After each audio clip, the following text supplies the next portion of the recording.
మన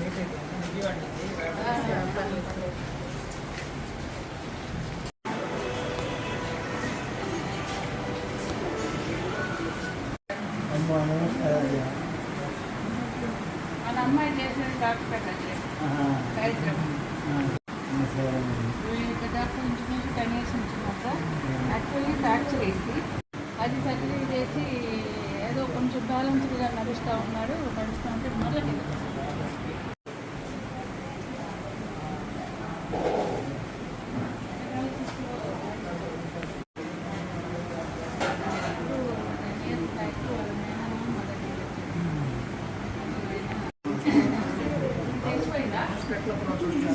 ఇవన్నీ తెలుస్తుంది యూనివర్సిటీలో.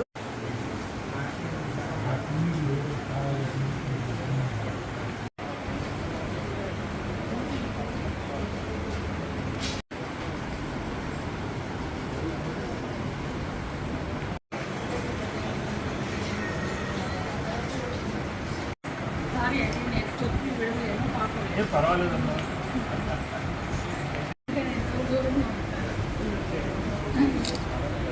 ఆ భార్య స్వర్గీయ చంద్రవాడ గీతారెడ్డి గారు చనిపోయి 34 సంవత్సరాల నుండి 35వ సంవత్సరం ప్రవేశించింది. ఈ సందర్భంగా ఈ కార్యక్రమానికి మిత్రుడు నా వెల్విషరు సూపరింటెండెంట్ గారు రావడం నాకు ఆనందంగా ఉంది. ఈ వీళ్ళ మధ్య జరుపుకోవటం అనేది ఇంకా ఆనందంగా ఉంది. నాకు ఈ అవకాశం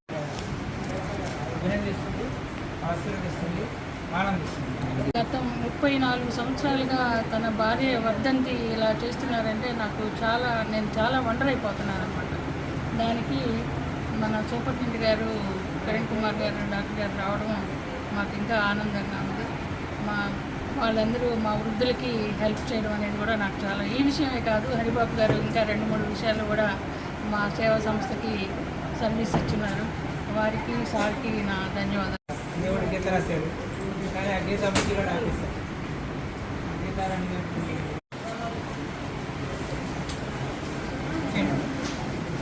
గారి జ్ఞాపకార్థం హరిబాబు గారు ఇస్తున్న చిన్నదానికి వచ్చి పెద్ద మనసుతో ఇచ్చారు. కొత్త అనుభవాలు అయితే మాత్రం నాకు కళ్ళు చెమర్చేయనిపిస్తూ ఉంది. ఇక్కడ ఒక ఆర్ఆర్ మూర్తి వృద్ధుల సేవా సంస్థ చేస్తున్న పని చూస్తూ ఉంటే ఆర్ఆర్లో అంతులేని ఆత్మవిశ్వాసమే కనబడుతూ ఉంది. సో ఇక్కడున్న వృద్ధులకి ఆత్మవిశ్వాసం నిలుపుతూ వాళ్ళకి అండగా నిలబడుతూ వాళ్ళ తల్లిగా మీరు నిలబడ్డారు, తండ్రిగా మూర్తి గారు ఉన్నారండి. ప్రతి ఒక్కళ్ళు కూడా అమ్మ అమ్మ అంటున్నప్పుడు వాళ్ళల్లో వాళ్ళ ఆప్యాయత అయితే మాత్రం నా హృదయాన్ని టచ్ చేస్తుంది. ప్రతి ఒక్కళ్ళ హృదయాలను కూడా టచ్ చేస్తుంది. ఎందుకంటే వృద్ధులు రాలిపోయే పువ్వులు అంటారు. రాలిపోయే పువ్వు రాగాలి, ఎందుకంటే రోగాలు చుట్టుముడుతున్న టైంలో మీరైతే మాత్రం హక్కుని చేర్చుకున్నారు, వాళ్ళకి అండగా నిలబడ్డారు. మీరు రాలిపోవట్లేదు, మిమ్మల్ని కాపాడటానికి మేమున్నామని మీరు ఇక్కడ ఆదరణ కల్పించారు. ఆ పువ్వుల్ని వడిలిపోకుండా రాలిపోకుండా చూస్తున్నందుకు మీకు ముందుగా చేతులుతున్నాం.